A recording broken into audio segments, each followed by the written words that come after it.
Hello. Do you want to have one there this way? Okay, so good evening, everyone. Thank you so much for finding time to join us on this busy Freeze Week. I'm Daria Khan. I'm the founding director of Mimosa House and also co-curator of Transfeminisms exhibition that is currently on view. We have the 4th chapter out of 5. So you're very welcome to see the show after the panel discussion. So I would like to thank Jennifer Irving and also the whole group of curating students, MFA curating students from Goldsmith, who helped us to co-organize, co-conceive, and to co-organize the public program for transfeminism. So thank you so much. And I would like to introduce Natasha Boas, our brilliant moderator tonight. Dr. Natasha Boas is a French-American transnational independent curator, scholar, and critic based in San Francisco and Paris. Her work has gained international critical recognition, most recently with exhibitions with Margaret Kilgallen, Zineb Sedira, and Baya Women of Algiers at the Grey Gallery in New York.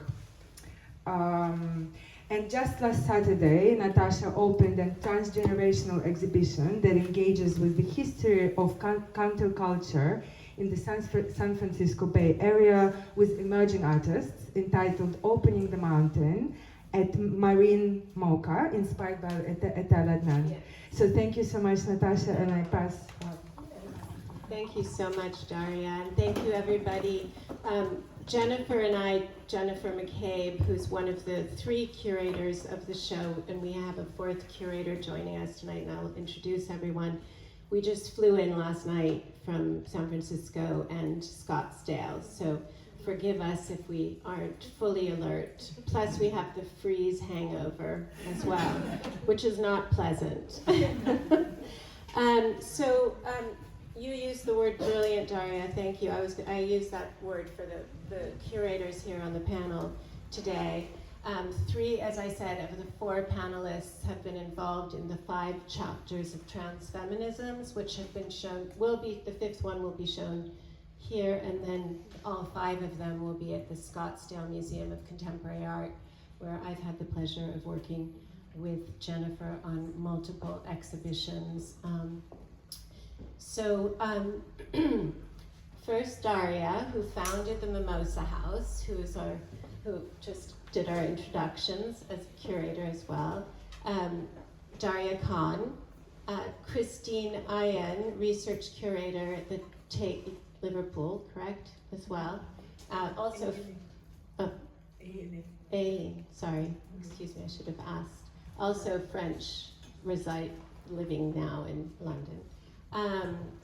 And Linsey Young, who is recently former curator of the Contemporary British Art at Tate Britain. Her most recent project includes Women in Revolt, Art and Activism, 1970 to 1990. So the one curator who's not directly curating the transfeminism show, but who has obviously interest in adjacencies. Like all the panelists convened here, I have a particular investment in understanding and presenting works by transnational women beyond countries of origin, and trying to make useful and often urgent connections within a broader, newly reconstructed narrative of art history, with, as you mentioned, recent shows of Zineb Sedira and Baya Mahidine.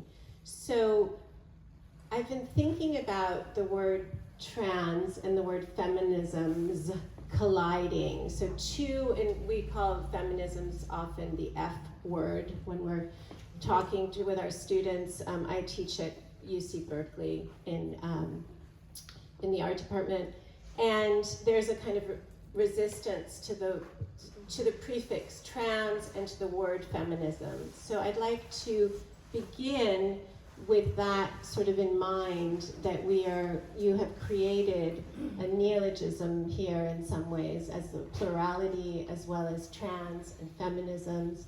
and if the curators could respond to how, the curators of the show, Transfeminisms, could respond to how this came about in your discussions, because I've heard a lot of interesting whispers from Jennifer about it. So, who would If like I to? may, I would like to acknowledge also our fourth very important co-curator, Sorry. Maura Riley, who Yes. actually was, I would say, the initiator Yes. of the project. Thank you. Because, yeah, but I think it's, so Maura is with us in spirit, Yeah, for and sure. So it was Maura's title, because Maura co-curated with Linda Nolan 17 years ago the exhibition called The Global Feminisms.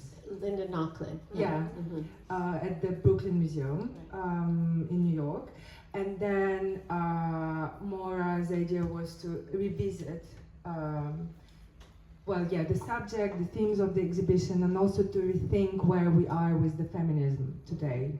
What were the changes that we experienced? So the title came from Maura, but I guess, each of us had their own, no?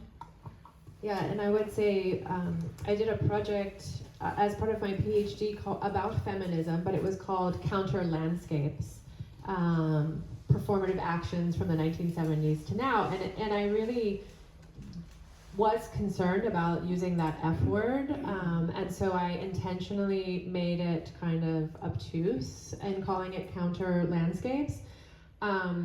So it did intrigue me greatly to just, call it transfeminisms and allow the conversation to evolve around that, allow it to be provocative, especially in the US right now. That word trans is very, it's taken up by the conservative, by the right, as a point of contention, and feminisms is I guess always, people are afraid of women and power. From my perspective, I was invited by, so I received an email by Maura, who said that apparently I had been recommended by other fellow curators, because I've been doing projects with women artists since 2011 and writing about that since 2008 maybe. And Maura Riley's catalogue, Global Feminisms, was also part of my sort of the writing that informed my practice, but also the Beina Himid. So that's been my background. And I think maybe we also should say that we are 4 curators, but there were conversations with more curators and also trans people as part of the group. So this needs to be acknowledged, because it's that's the things that happen behind the scene when you're organizing projects and people don't actually know.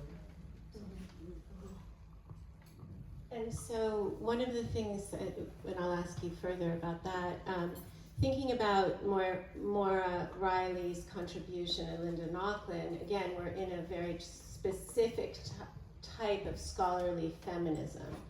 And so it's interesting to me how the project evolved and how it really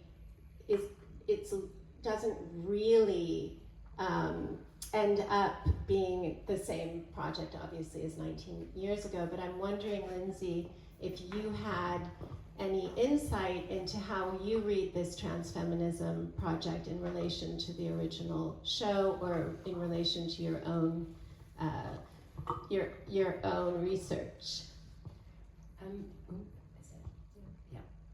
So my one was quite strange, because I very consciously wanted it to be British, because, and that doesn't mean that people have to be born here. It's kind of like the term prize. British is intended as a kind of really open thing. But I was really aware that the histories of feminist art in the UK just hadn't been told in any way, outside of like Griselda Pollock's classroom and kind of a few other places, certainly not in a mainstream institution. So I actually rejected the international context, and my boss, when I was trying to get the show approved, was so insistent that there had to be American women because they were famous, and I was like, actually, that's not the point. No, so the point is to try and unearth stories and find a local context for these conversations, so that we can then hopefully take that out kind of into the world. Well, I think it's interesting that you mentioned taking it out into the world, because transfeminisms also is transnational. The artists that you've selected have come across all continents, and you know, with this kind of international networks of shared knowledge and radical practice and resistance and refusal. And I'm wondering if the curators of transfeminism could respond to the question about this transnationality that is so present in all the iterations, all the chapters, and why.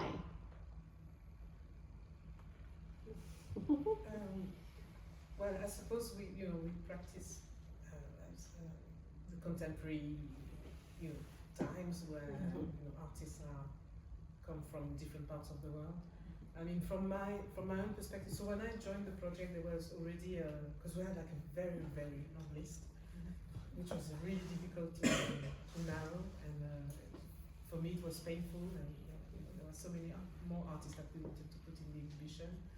But so from my perspective, I actually work from I have an African background, so it's been also important for me being born in France, living in England, being informed by predominantly black British women artists, and some of the Black American feminism, but also recognizing that there was a sort of hegemonic discourse of American feminism, and trying to find other forms of African feminisms. All that comes into. I mean, it sort of informed which artists are selected for the project. And the choice of trans rather than inter, because you made me think of Kimberly Crenshaw, the feminist intersectionality, coined the word intersectionality, and an incredibly important American scholar.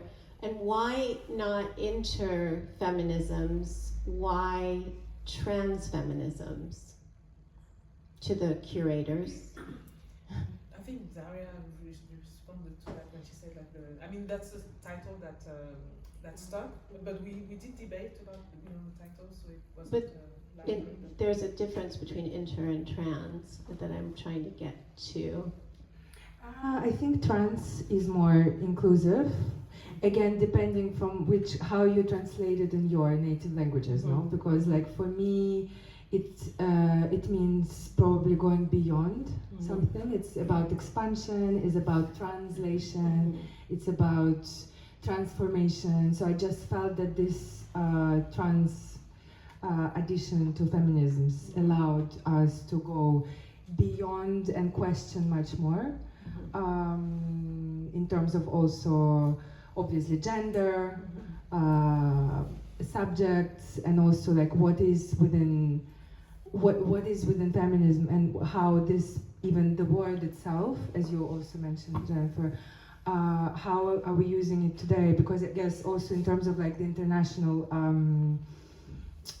dimension of the exhibition, I guess each of us was coming from our own perspective, and bringing sometimes, I guess, artists and voices whose practices do not necessarily, I would say, support the Western view on feminisms, or even who do not share the language that is used in the West to talk about women or gender or feminisms.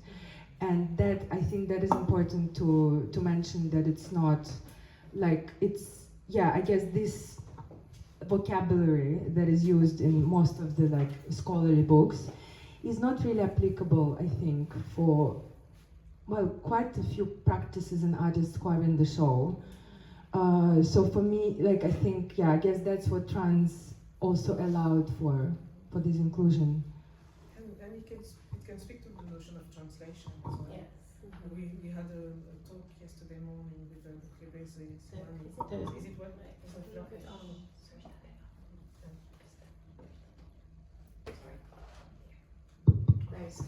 Yeah, I was saying it speaks to the notion of translation as well. So yesterday we had Buchlebezi Siwani from South Africa, who's who was talking about her work as an artist, but also sangoma, but also so we had an artist. So there's a slide of work by Yuki Kiara as well, who's and so the gender definitions in Samoan culture are they go beyond the sort of like binary understanding in the West. Yuki He was in the Venice Biennial a few years ago representing. Yeah. Absolutely. Can you talk a little bit more about Yuki's work? I can. So I actually collaborated with Yuki. So one of my first big sort of feminist project I did 10 years ago at Beaux-Arts in Brussels, and I was invited to do the photography biennial called. I can't remember. But anyway, it was a photography biennial, and the theme was on gender. And they approached me because they were at an African exhibition. So they approached me, but I put in my exhibition artists from Africa, the Caribbean, and Pacific Islands. I didn't show this work actually because also so this work of Fafafine, in the manner of a woman, shows Yuki sort of revealing her body. So she identified as her body, and where you can see she's a third gender, so she had both male and female. The Fafafini is a third gender. Yeah. Yeah, you're born with. Yeah, and so, but I didn't show that because also I'm always careful not to sort of instrumentalize the body, and so I showed something else, and then I showed that in 2015 another exhibition that I did, and I approached Yuki, with whom I've always wanted to collaborate again. And that's why. Thank you. You talked about, and actually, Christine, you mentioned some of the difficulties of exclusion of work of artists in the transfeminism, and how you developed or selected works, and how you had to exclude for clearly pragmatic reasons, but also probably philosophical reasons. I was wondering if any of the panelists who curated the show could talk about some of the key breakthroughs or the key limitations in the exhibition making process. There is one. Yeah. Funding. Yeah, There's always funding. Is always the funding. I think issue. for all of us, probably, Especially with such an ambitious show. Yeah, I guess. Well, the limitation was primarily financial, and also what I've and our team also experienced whilst fundraising for the show for the past 3 years. It was that like feminism is and women artists, feminism is a fashionable subject. It's been commodified, and like companies foundations, they want to support feminist projects, but not trans-feminist projects. This is a bit too much. It's a bit too unmanageable, and that's what sort of I kind of experienced. So I think it was the most challenging project for us to fundraise for in the 7 years of working at Mimosa House and constantly fundraising. So I guess that was the limitation, and then also I guess that also the individual funding also, but all comes to financial restrictions. I haven't really encountered any other. Also space, obviously. Space. Because if the space was bigger, we'd have more artists. And it was really hard. We had to spend many months, going back and forth. Jennifer. And for me, being based in the US, it's shipping, right? Just the cost of shipping. And so we did focus a lot on video in order to not be shipping too many things.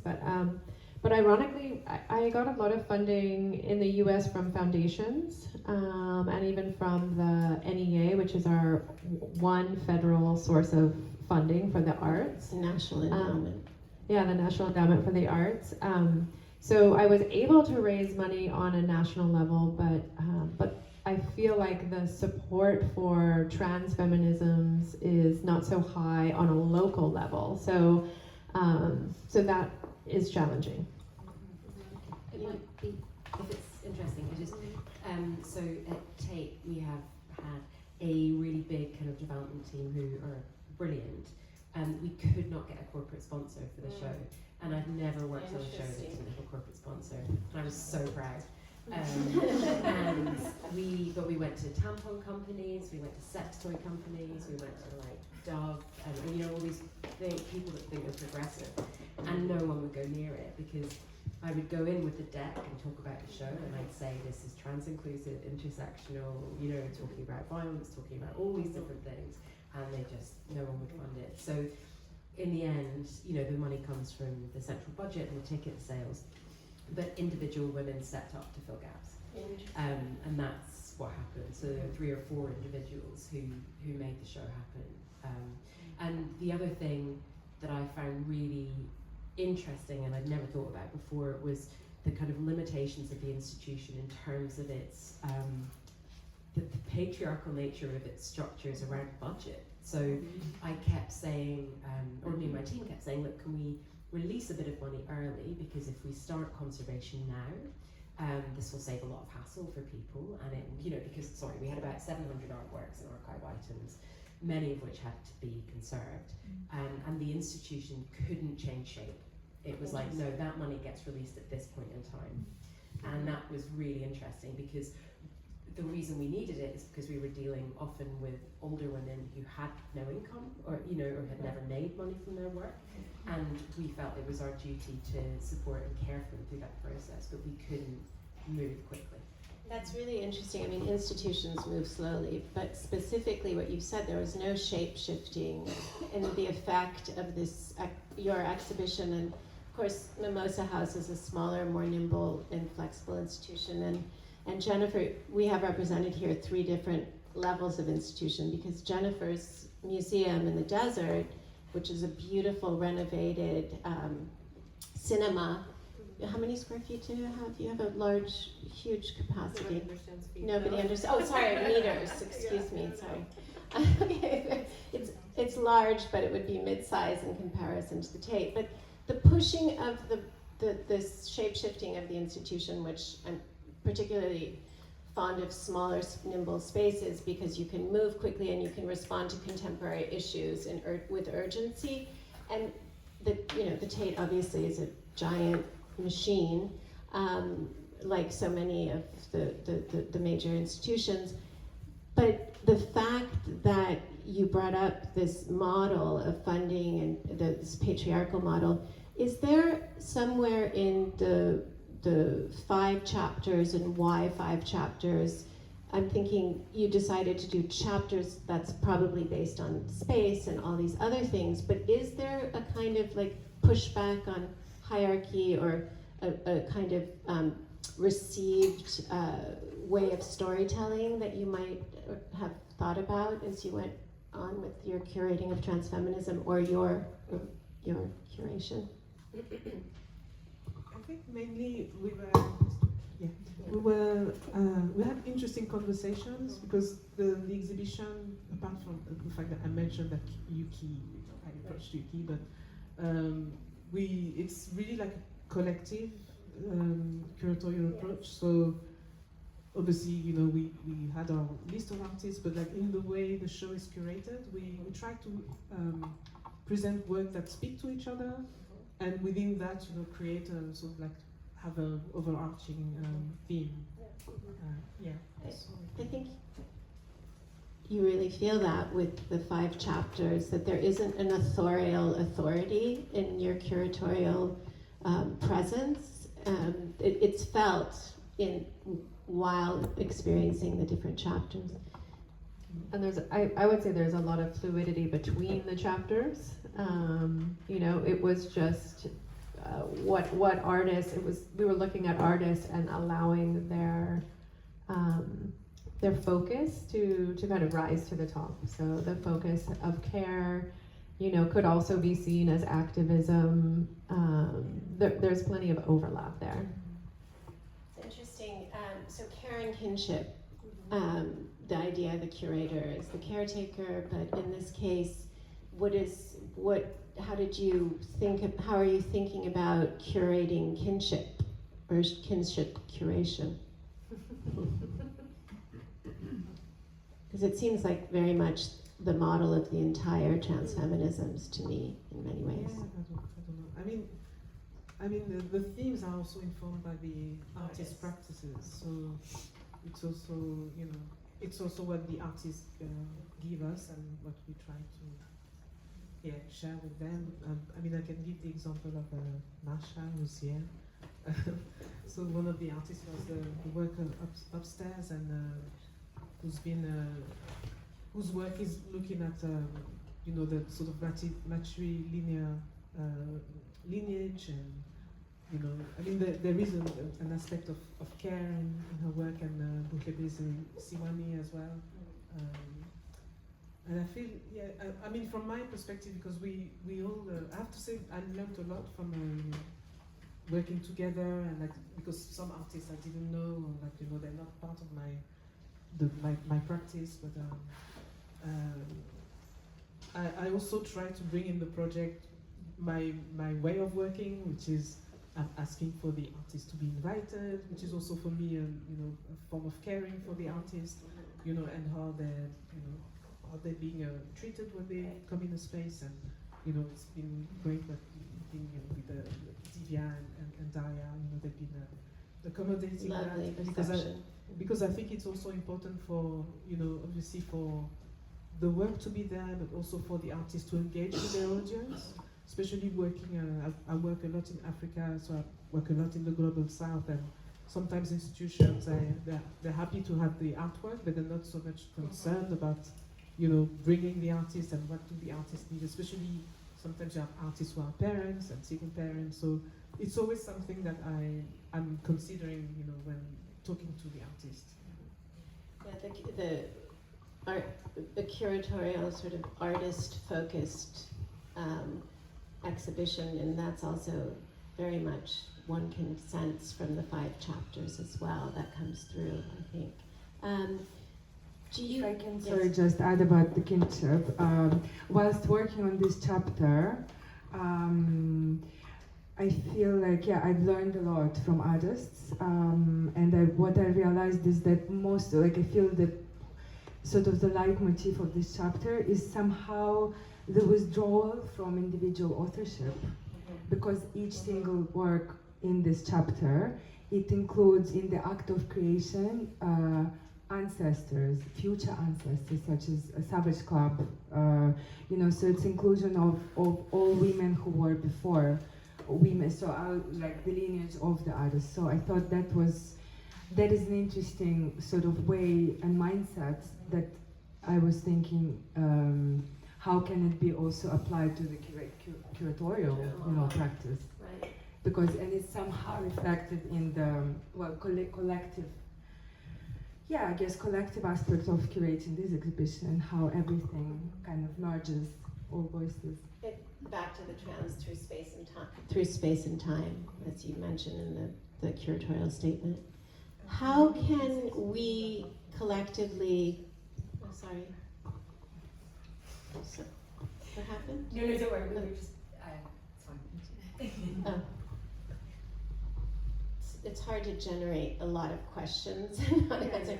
But I'm wondering how we can, as curators and as artists, and as curator artists and artist curators, how can we defend and produce more projects like transfeminisms? And Linsey, ask you that question as you go forth in your research and your curation. I think I would say this, but I think I don't think the museums perhaps are the place. Like, I think it's more about, I've thought about this a lot, and I think it's almost like the buildings they're in hold this psychic weight, and it's like if you're built on, you know, money from slavery, and you're built by white men from a certain era, like how can you shake that out of the bones of the building? It just, I don't know, it's like something hangs around within them. And of course that applies to lots of institutions. I'm not just talking about the one I worked in, but I think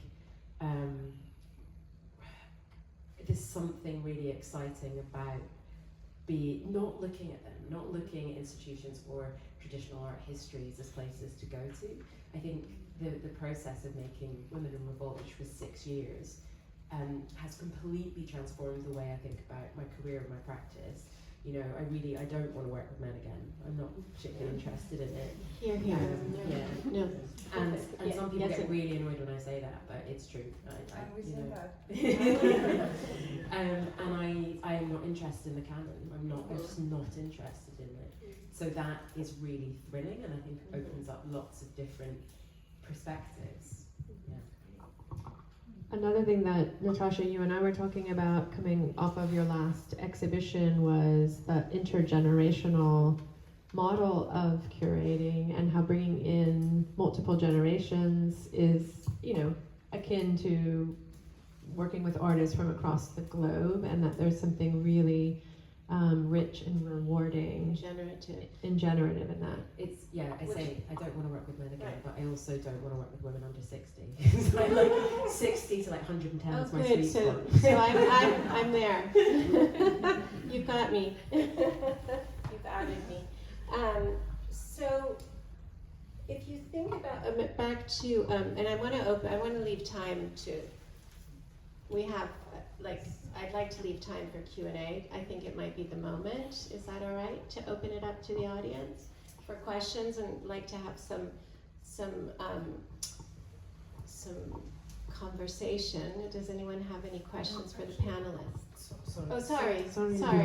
Sorry. No, I just wanted to add about your question. I'm also thinking, and you're talking about the sort of like heavy history of those institutions. I learned a lot from working with Lubena, I mentioned her name a lot, in how she sort of like has strategies to sort of bypass the rigidity of institutions. And it's interesting because I'm a curator, she's an artist, and I never really we worked together for 10 years as part of the Making Histories Visible project, and I never really curated projects where she exhibited as an artist, but I was sort of like, you know, side by side, and I think that just like networking and strategizing together is something that's important. So with Lubena, for instance, she's a supporter of artists, of projects. She's one of our supporters here for this project. I just came from Freeze. Obviously, I've been collaborating with Yamamoto Keiko Roche, a gallery where Magda Stawarka is exhibiting. So it's also about the networks that we are creating and how we're supporting each other. And we don't we don't publicize it, but it's like it's being together, and a lot of things that I was doing when I was working with Lubena was trying to open platform for young black and brown emerging artists, and usually it was either me or Lubena was spotting someone, and then and then you sort of find a way to support those emerging practitioners. It's a great model, a wonderful model. I think, so Lubena was someone who I went to get advice on the show because of her, I'm thinking about the curatorial practice actually, really. Yeah. And I just think it's really important people know this, so I wanted to make a podcast series, which we ended up doing. And at work, we were like, we can only fund one episode. And I was like, it's so frustrating. I really want to go in deep, and I want to do it so that, like, the show is dedicated to my mum, and my mum had been a carer, so she wouldn't have been able to get to the show if she had been alive. And I wanted to make something that was audible, right? So you could hear it all over the world. And I had a meeting with Lubena about something else entirely, and at the end of the meeting she said, is there anything you need? And I was like, well, I need like this huge amount of money to do this podcast, but I'm not going to find that anywhere. And she wrote a check, but the thing is, she said, don't make what you think I want, make what you need to make. And that is the kind of energy that I have never felt within an institution, right? And it's those networks of women who just go, I trust you. I know you'll ask me if you don't understand. I know you'll, you know, be able to reach out, but, you know, go. It's wonderful to have someone like that in your network. And I wanted to mention that Jennifer and I worked at the Museum of Craft and Folk Art in San Francisco in the aughts, right? And Jennifer was the director and I was the curator. And our board, at a certain moment, we realized that we should co-direct because we had children, because we were working all the time, because it was a small institution, and we proposed co-direction, which, from what everyone's talking about here, this collaborative model, and this was 2010, and the board could not wrap their heads around it, and it was the most viable. I mean, it was, in terms of budget, it made the most sense, and care, back to what you're talking about. So these new models, of course, now you start seeing sometimes the co-curatorial model, I mean, the co-director model, but still back to the hierarchy and the, it's rare, and yet it's the most efficient because women are working all the time and doing everything else. So that's just a random addition to the conversation. I had a question for Linsey, if I could Yes. jump in. Do you think that you would have gotten to the place where you are now about the institution and who you want to work with had you not done the Women in Revolt, or was that the catalyst? No, I think, so I come from a working class background, so that is quite, you know, class is a big deal in the UK, and I kind of I felt a bit held hostage because I needed this salary as well, and it's that thing, you can't go and everyone tells you it's the best place in the world, so you must want to be there, and you're like, oh, and it is amazing, you know, there are incredible people working there, there's amazing shows, but I think it was actually, so it was a 6-year project, and I met almost everyone in the show, either in person or in real life, and it was also, as I said, a kind of memorial to my mum who passed away in 2020. So I was talking to all those poor women about my mum and having really intense conversations. And I think they gave me the confidence. You know, I think it was that looking at these women who were in their 60s, 70s, 80s, and they'd always done what they wanted. And I was like, fine, I can do it too. So yeah, I wouldn't have left it. But sometimes you have to have the experience to, to push back on the institution in order to leave it, certainly. But any questions from the audience?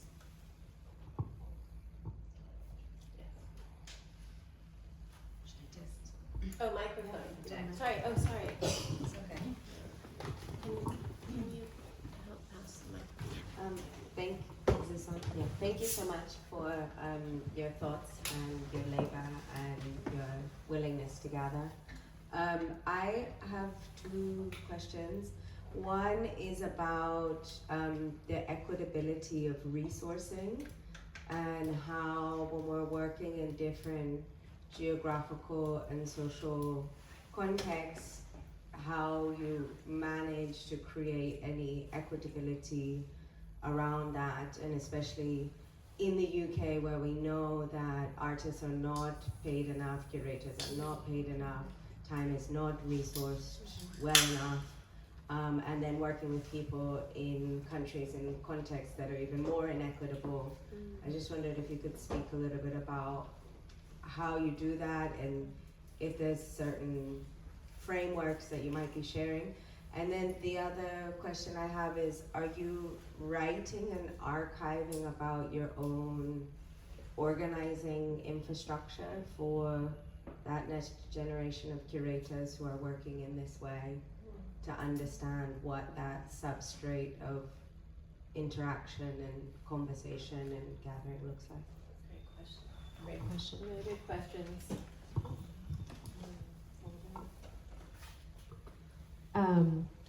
To speak to the first, I guess I didn't really consider I definitely considered equitability in paying artists, but my approach from my institution was, I had a limited amount of funding, dividing that funding equally amongst artists. But what I'm saying is I didn't acknowledge the weight of that. It's an equal payment between artists, but it means more for some artists than for others maybe. But that was kind of the best way of being equitable with artists, as well as the space and the resources that we provided. I would say even for you, Daria, right, was the attempt was to be as equitable as possible across all those places, and equitable amongst curators, choosing the number of artists, and kind of a lot of different levels there. Yeah, I think they're really good questions, and I think it's another reason kind of why bigger institutions don't work anymore, is because you kind of can't be fair. They're just the arguments that have been had between curators and the trustees of Tate for many generations about artist pay, and it's a brick wall. It's a brick wall, and we do not pay. Institutions often do not pay fairly, and it's like, do you do the show or do you just say we're not going to do it? And in this instance, everyone got Women in Revolt, they got token payments, which is embarrassing, but we did our very best to make the experience as kind of positive as it could possibly be, driving that mission. But the thing about archiving, that's such a good question, because I got really obsessed with archiving the show, because when I was looking at other people's shows, I was at Althea Greenland's amazing library at Goldsmiths, and you would be looking at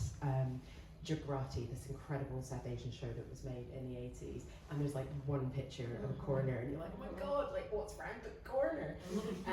So I insisted on photographing every millimetre of that show, and I also, which is quite cheesy, but I did a video walkthrough where my friend recorded me doing like an hour-long tour of the show that I have in my archive, so that when hopefully someone comes to see me and asks for that, it's available. The other thing I kept was all the snarky emails, in the internal emails, and put them in the exhibition file. All the kind of pushing back on budget, all the questioning, all the kind of those things, I saved them, so someone can. And I think those details are really important to archive. And it's an interesting question, because so when I was working on the project Making Histories Visible had also archive of exhibitions that she curated in the 80s, and I think the place is here, that launched at Nottingham Contemporary in 2017, also brought together some of our archive and other archive of black practitioners. And so I had a conversation with Lubaina, because when I did this exhibition at Beaux-Arts in 2014, they wanted, so they had a main exhibition with an Austrian collection, Sammlung Verbund, and so Sammlung Verbund had the nicest space at Beaux-Arts, and I was offered what I call the basement, so a space that was completely disconnected from the traffic of the visitors. And so, and because my exhibition had the black artist and Sammlung Verbund had the white feminist, I told them, basically the image that you're, projecting is that, the white artists are here and the black artists are in the basement. And for 8 months, I was, like back and forth with them, and I refused to take the space until they gave me like the, sorry, we were on the same level. And so, again, I have like those back and forth emails, and I was talking to Lubaina, and she was saying, actually, you need to archive that. So it's something that, it's there on my external hard drive, but it's something that I'm sort of planning to do on other projects as well, and the behinds of like curating. And back to Lubaina, who we're all obsessed with. But that was the same as the Thin Black Line. She was given the corridor, right? She was the ICA gave her the corridor. The final thing. With Women in Revolt, we had 350-ish artworks and 350-ish archive items. none of the archive items came from Tate. Like, we did not have holdings relating to that feminist, political, left-wing material. All came from Vela, from the Black Cultural Archive, from the Women's Library, from Glasgow Women's Library, and of the 350-ish artworks, 11 came from Tate's collection. That's it. Some have been added now, but that's the kind of representation we're working with. If I may, yeah, I think what I really appreciated all of you saying is about archiving not only the exhibition but also like the struggles and obstacles. And I think, well, we should probably start doing it as well. I kind of, because it's interesting, even though like we have a very privileged position at Mimosa House because we have a chance to do, we're lucky to do what we want to do. Like, we don't have patriarchal structure on top who's like telling us what to do. But even in this, situation of privilege, we still face, for example, I remember securing some loans from private collections, and the owner would say, over like a very important historical woman artist, and the owner of the pieces would be outraged by feminist contextualization of the artwork, and would refuse and would actually like scold me for even writing the Zimmel in the first place and asking to show her work in here. Interesting. Yes, save all of those. I mean, there's also the issue of the archive, to respond to the archive. There's the distinction between an archive, which is an institution generally, and archival material. And of course, we're talking about archival material that has not been yet archived for all the same reasons that we've been discussing the position now. It's not, I mean, in the case of the Making Histories Visible project, which is not Tate, it's like we've had to, and myself and other colleagues, I mean, especially coming from like underrepresented, backgrounds in the art, we create our own archive. So I don't see it as just archive material, but we sort of have to create our own forms of institutions that are open enough, to also welcome visitors. We found ways, for instance, at Making Histories Visible, Lubena. We did I think before COVID, we had this Black women creative conversations, and we, prior to that, had been at an event at Tate, and some young people were saying, oh, we don't have access to Black creativity with the archive, and I said, following day, I told them, I attended this event, and we need to find a way to bring people to our archive, and she funded, actually, we announced the event, and she funded for people to come to the... Right, I think that we're saying the same thing, that it's creating new archives out of archival material that would otherwise not be shown or privileged. It's shown, but not in like the white institutions. Right. Any other questions? Yes. Shall I project? This has all been so insightful and so interesting, and I think especially as like a curator in training currently, it's just been really expensive, so thank you. I guess my question is, as someone just starting out, it feels like a really mammoth task to like do the thing. So whether you had any tips about, any insights from like the beginning of your curatorial journeys, or any tips for someone who's looking to, do the thing. So I just got the DYCP Arts Council funding, and I'm starting something called the Body Image Archive. So going to be chronicling, bringing in art and archives that kind of show how our body image has changed over time. So we have a new way of understanding how we teach body image and how we learn about it.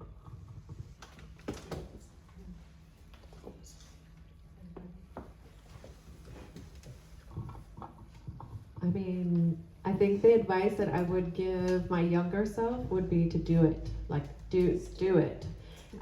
Listen to your intuition, and don't let others tell you, like, nobody's going to like that, or nobody will visit, or what, I don't know what negative things people might say, but, believe in your own voice and find the people that will support you in that work.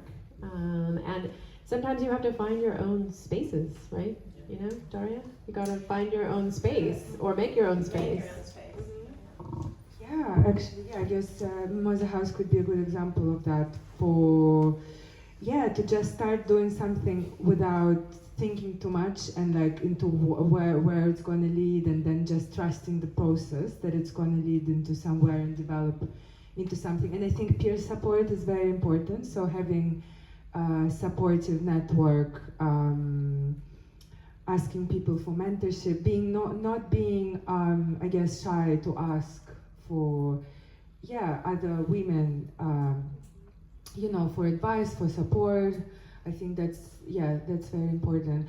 Doing things with, like, I guess when I started Mimosa House, first few exhibitions happened with friends, with artists I knew, with curators I knew who I studied with, you know, because these are people who were already supportive, and like I was, you know, admiring their practices and were like, so I guess, and then with time you can become more, these little steps will bring you more courage, you know, on the way. I can recommend some gentle stalking. So, I actually already follow you on Instagram. You're asking for it. One of my best friends is Joe Scotland, who runs Studio Voltaire, and I was obsessed with his program and just hung around him a lot until he gave in. That I think what I mean by that is like find the things you think are great and try and understand them more, because a lot of things are terrible, and I think being like decisive about what you think is good is really important, but also like a lot of it is luck, right? It really is, because this industry is brutal. Grit. Yeah, and so no, but I think it's important to acknowledge that like I was in the right place at the right time. There's so many ways in which I could not be doing this right now, and yeah, and it's also yeah.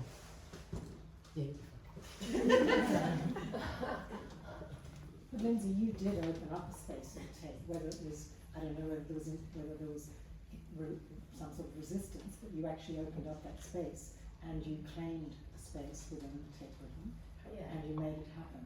So in a way that was within a patriarchal system, but you must have had support from some of the female curators and also from the male curators as well, perhaps, I'm not sure. Yeah. How did you fight for your space? How did we fight for space? It was, there's some amazing people there, and I think if you find yourself in an institution, the thing you have to do is form a gang of rebels. Like that's the only way to survive.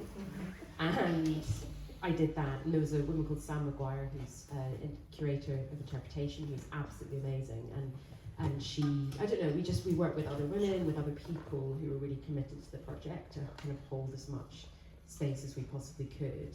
And I think there's something about just sometimes things work, and it was like the moment in my life where I just wasn't going to be told no.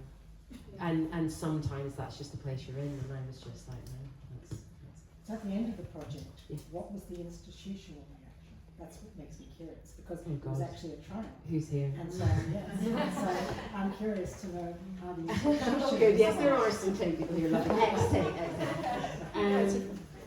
So the question was, what was the institutional reaction? It wasn't massively enthusiastic. It was, I mean, there's reasons I'm not there anymore, right? So it like doubled its visitor figures. It was busy every day. It was joyous. It was like constantly full of artists and performance events.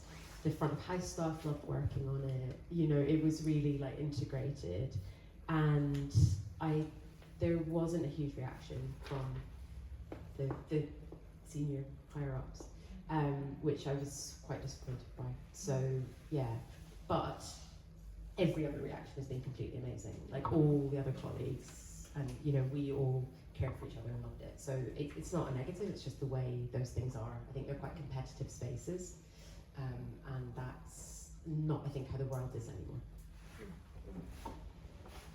Get me in trouble, Jane.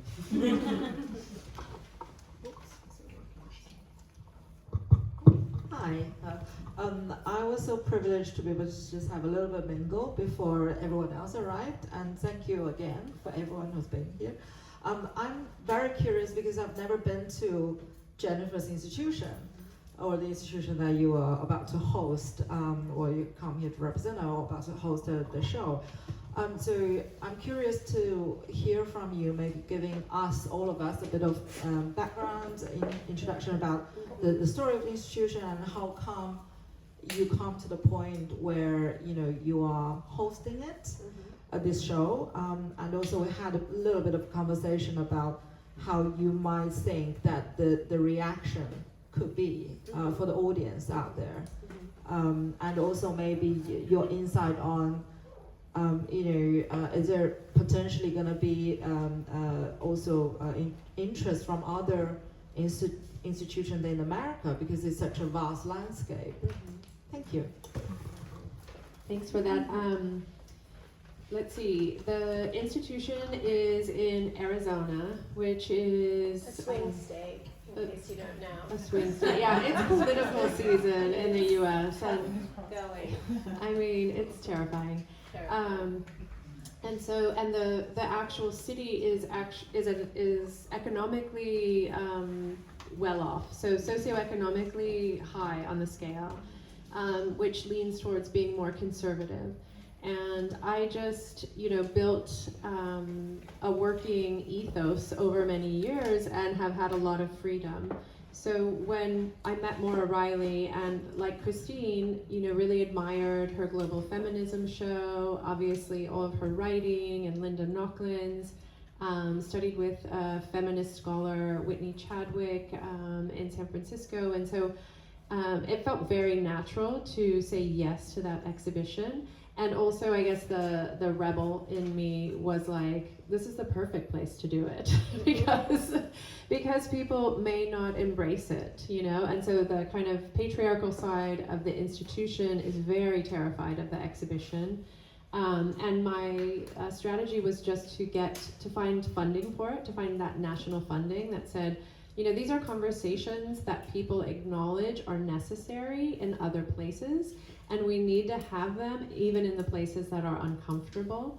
And so if we can build some empathy through the exhibition, I would be thrilled. That would be like just the best case scenario, just that people can come in and experience work and experience artists from all over the world and find something that resonates with them. To me, that would be the greatest success. Can I just segue, because I do know Jennifer's institution, and she's also very humble. You fought for all gendered bathrooms. That took you like a year and a half or two, and you are leaving the institution at some point soon to go back to California, to San Francisco. So for political reasons. And so I think, if you don't mind my explaining that to this London audience, it hasn't been always easy, and it's certainly, your program has made an extraordinary impact in the community and beyond. But you've had national recognition, but certainly you do have a very difficult Napoleonic. We're on. Never mind. It's good. It's good, like Daria said. It's good just to leave that as a mic drop. Like, okay, sorry, I can't stay. But Christine, you wanted to add. Well, I just wanted to say so I'm a bit apprehensive about Arizona, but also it's interesting to do this kind of project in a place where, because usually we do our projects and we have like a sympathetic audience that we all think alike, more or less. So it's interesting to bring that those voices in a place where we might encounter some antagonism. But also there's a very large indigenous population in Arizona, and some of the artists that I brought to the exhibition there, their work directly speaks to the expansive nature of gender that has always been part of their culture. just say quickly, whenever I lecture about women in revolt, I start with these two reviews, which are my favourite. One, I think I remember them. So one is Alistair Sooke, who writes for the Telegraph, who said, his curator has like collected hundreds of objects. So I think puerile and something else that I can't believe they're even in a museum. And Jackie Voslagers was similarly just like really like hardcore, hated the shows, absolutely hated them. And I think the reason they hated it was because it's, well, you know, the culture wars that have been happening in the UK, but they couldn't, Jackie particularly was really angry with feminist artists playing with art history. So there's this incredible Huria Diati painting about women in Algiers, about violence in Algiers, and she refers to Delacroix. And Jackie said, like, basically, how dare she? How dare she? And it was like, what? This is 2024. It was really, really peculiar. So I think even in London in 2024, work like this is still pretty scary for a lot of people. Other questions? You were very lucky about students. Yeah. You had a great one for the collection. Thank you. So I'm actually talking about. Okay, thank you. Actually, I have a question about like feminists. I feel like different color country. Actually, their women are in very different social level, and how to bring this into a common space in Western. Because I feel like, for example, when people talking about how many naked women in MAT, like it's very like several decade years, a movement happened in Western. But for example, in Asian, probably the question is woman body cannot be shown since Asian to now. So when we facing naked woman body, how do we like find a common space, or it cannot be found any common space, or for example, my Asian friend created something about bra, and her tutor said, okay, I don't think it's any issue in the UK now, but it's truly still a very big issue in many areas, and also many women like socialists and their environment, the problem they are facing probably coming from their body. That's very biological. But sometimes I feel like when it's facing like pure serious, facing like biology shouldn't be destiny serious, sometimes it's very construct. I feel like very confused how to deal with this different situation and the different background in a common place and got lots of craze. And like I also curious about because I think there are so many images already be dissipated by men in the history, and why we cannot use a woman's eyes to shape these bodies, and it's just a very biology problem, and sometimes I'm very confused about how to balance this, this like biology and gender issues. Did you want to address that? Yeah. Yes, thank you for these comments. I think it takes me back to also what I was saying in the beginning in terms of how to include voices from different belongings, different experiences, and different vocabulary as well. And I guess the word that comes to my mind also in relation to what you are saying, in terms of how perspective can be different, is a work that was in the first chapter by Curator, who is an artist from South Korea.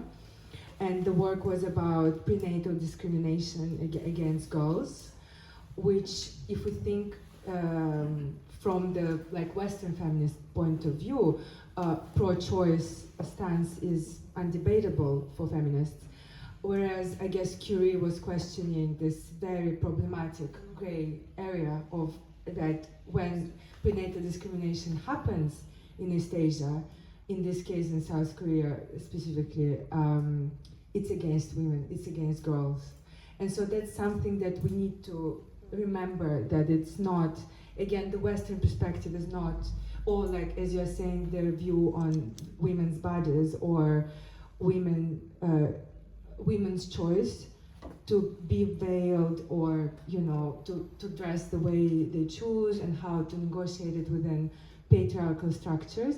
I guess, well, my way sort of thinking around it, I guess we need to listen and to allow for those voices, not to speak, not to interpret, I don't know, artworks, but allow artists to speak on their behalf so being very careful and very sensitive, I guess, is a question of ethics, no? How do we narrate cultures? Yeah, I think one of the things that I'm really interested in is like meeting people and so one of my area of interest is the 70s and 80s, right? And the feminists then got on a lot of buses and they printed a lot of sheets of paper and they would sit in each other's houses and have consciousness raising groups and communicate with each other. And of course there were really complicated divisions, particularly among white feminists and feminists of colour who weren't perhaps supporting each other as much. Well, white feminists weren't supporting women of colour as much as they should at that time.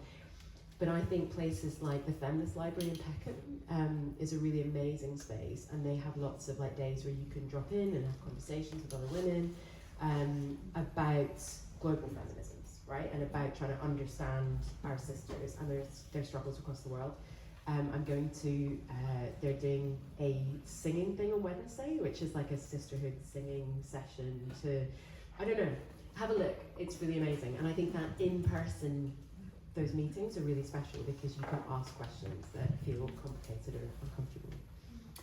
Well, if I may mention also that, as important as the other structures of support from other women, but it does happen that within those structures of support there is non-support or even systems of severe exclusion towards other women, women of other cultures. Especially academia can be extremely possessive of their culture, their language, and not allowing others, foreigners,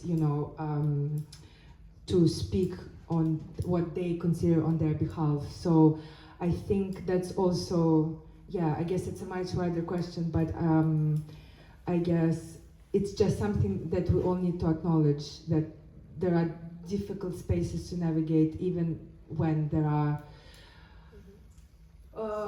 female-led structures that can be very unsupportive at times, and from my experience is usually being a foreigner.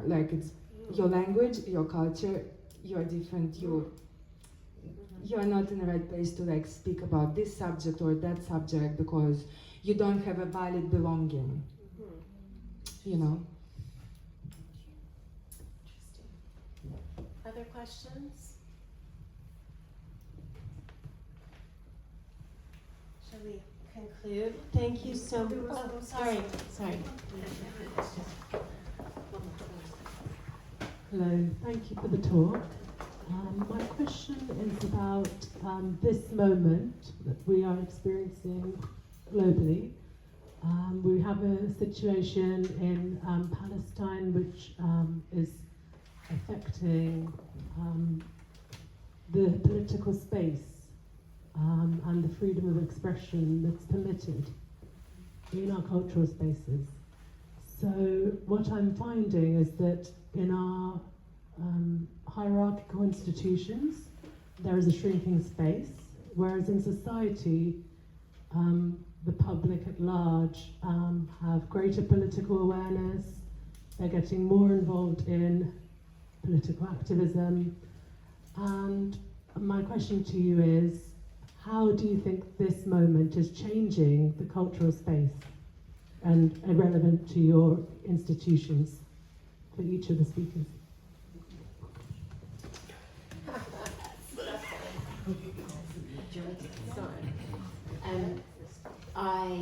It's the most important question. I think having been inside very recently one of those institutions, I would say the cultural workers, like 99%, are pro-Palestinian, activists are engaged with that. It's money. It's always money, and it's we all know of institutions and of people who, if they stand up. So Taishani is a very good friend of mine, who's an artist who's been very vocal about her pro-Palestinian stance and gets hate mail every day and gets shows taken off her and funds pulled. And my perception with institutions is that they are being threatened with the same kind of levels of fund, like big levels of funding being pulled, which is deeply uncomfortable. But also, like, they are paying people's salaries, so there's this real complexity around, can the institution exist beyond this moment? I'm not sure it really can, It's like, because it's, if we are now properly going to start looking where money comes from, that's something that we've all kind of ignored for quite a long time. If we're going to properly look at that, there isn't any clean money, really, anywhere. Follow the money. Yeah. Follow the money. That's my 2 cents. Are you looking to me to answer that question? I have some thoughts, but go ahead.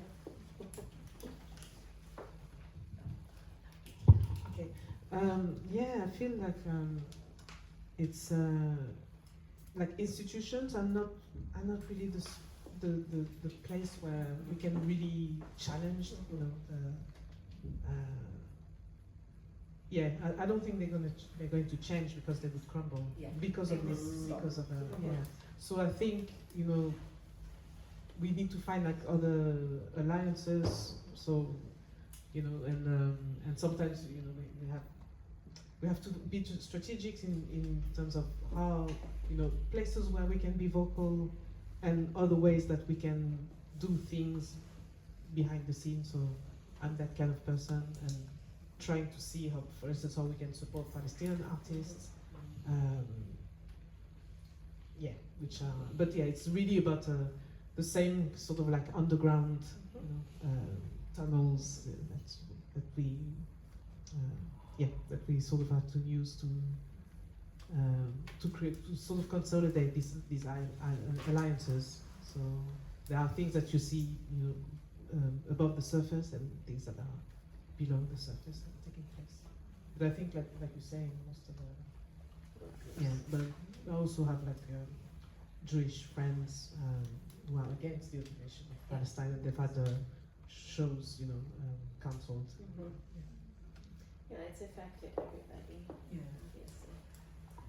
Yeah, I guess, well, one thing I can mention here is that that is one of the advantages of being a smaller institution, is that we did not experience that much. With no money. Exactly, as already no money, so but even though it was also a learning process for us, because we realized that actually being a charity comes with a certain degree of responsibility, that you cannot be political, but we didn't actually know before this, situation became acute once again.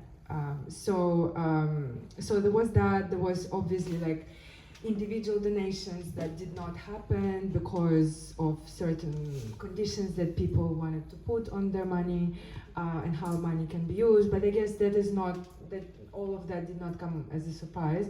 But I guess within transfeminisms, what was important that the artists chose what to show, and I guess we did have actually.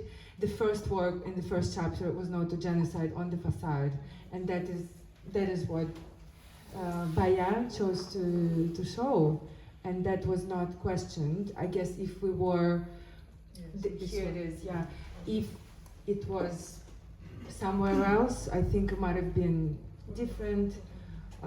We did have a Palestinian embroidery workshop, more like sort of in between the lines. Like, again, we had to like navigate the situation and choose how to promote the event, obviously, like, but I guess there are ways of dissent always. Yeah. And I would just conclude with have conversations as often as possible, and don't assume anything about the other, because people, we need to talk to each other. So I'm going to end on that unless someone wants to say something else. Thank you all for coming tonight.